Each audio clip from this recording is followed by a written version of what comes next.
1921 წლის 25 თებერვალს საბჭოთა რუსულმა იმპერიამ მოახდინა სუვერენული საქართველოს სახელმწიფოს ანექსია, რის შედეგადაც ქართულმა სახელმწიფომ შეწყვიტა არსებობა. ერმა დაკარგა დამოუკიდებლობა. ერის საუკეთესო ნაწილი იქნა განადგურებული, ზოგი დახვრიტეს, ზოგი გაასახლეს, ხოლო ვინც შეძლო გაღწევა, მათმა უდიდესმა ნაწილმა ემიგრაციაში დაასრულეს სიცოცხლე. ვფიქრობ, ეს დღე არის ერთ-ერთი ყველაზე შავი ლაქა ქართული სახელმწიფოს ისტორიაში. ჩვენ უნდა გვახსოვდეს ეს დღე, ჩვენ უნდა გვახსოვდეს თითოეული ადამიანი, ვინც შეეწირა თავისუფლებისთვის ბრძოლას.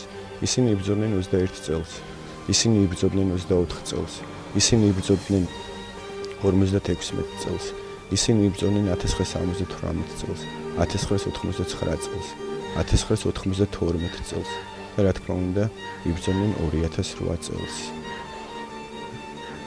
ბრძოლა ოკუპაციასთან გრძელდება.